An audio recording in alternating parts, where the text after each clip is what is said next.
পাশে। আপনারা দেখছেন নিউজ বাংলা প্রতিদিন। আমি গীতা। দেখে নেব আজকে হেডলাইন্স। কি বলবেন? দেখুন, 2011 সালে মমতা বন্দ্যোপাধ্যায় সরকার, মামাটি মানুষের সরকার আসার পর থেকে স্বাস্থ্য বলুন, শিক্ষা বলুন, বিভিন্ন ক্ষেত্রে আমরা এই বাংলার উন্নয়ন দেখেছি।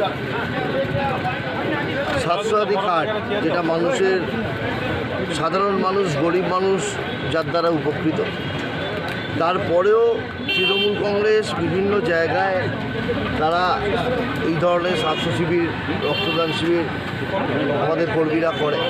তার কারণ একটাই যে বহু মানুষ আছে যারা হয়তো তাদের বাড়ির পরিবারের লোকজন সেরকম নেই, লোকবল নেই, অর্থবল নেই, তো তারা এই ধরনের ক্যাম্পগুলো হলে, আজকে যেমন স্বাস্থ্য শিবির হচ্ছে, এই ধরনের ক্যাম্পগুলো হলে তারা উপকৃত হয়। তাদের আর দূরে যেতে হয় না, লোকালেই তারা দেখে। এখানে যেমন ব্লাড প্রেশার থেকে শুরু করে, চোখ পরীক্ষা থেকে শুরু করে বিভিন্ন ধরনের পরীক্ষা এখানে করানো হচ্ছে। তার ফলে সাধারণ মানুষ, অনেক মানুষ আছে যারা আজকে এই ক্যাম্পে আসছে, যে এই ছোটোখাটো তাদের প্রবলেম থাকলে এগুলো চেক আপ করানো হচ্ছে, তো তার চশমা লাগলে চশমাও দেওয়া হচ্ছে।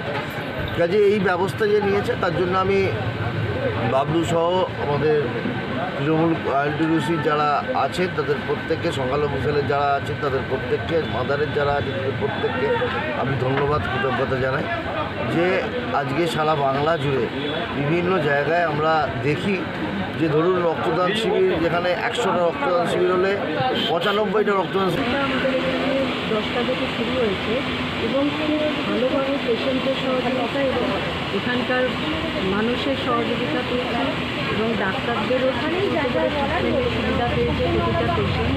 এবং আগেও আমরা এই যে সুবিধাগুলো দেবো সেগুলোর কথাও তাদের সাথে বললাম এবং তারাও খুব উপকৃত যে আমরা এইভাবে যেন আসি। তারা আগে এই ধরনের কোনো ক্যাম্প বা কোনোভাবে এরকম হেলথ চেক আপের সুবিধা পায়নি, সেটাও জানতে পারলাম। তো আমি রাধারানী ফাউন্ডেশনের তরফ থেকে মালা মুখার্জি বলছি এবং আমি চাইবো যে এইভাবে যেন আমি আরও এইরকম সাধারণ মানুষের পাশে পৌঁছতে পারি। আজকে কি কি ডিপার্টমেন্ট ছিল? আজকে ছিল অর্থ ছিল এবং চোখ ছিল এবং চোখের জন্য আমরা রোটারি ক্লাবকে পাশে পেয়েছিলাম। আর তাছাড়া জেনারেল ফিজিশিয়ান ছিলেন, একজন গাইনি ডক্টর ছিলেন, আর তার সাথে কিছু ব্লাড টেস্ট এবং ইসিজির সুবিধাও দেওয়া হয়েছিল।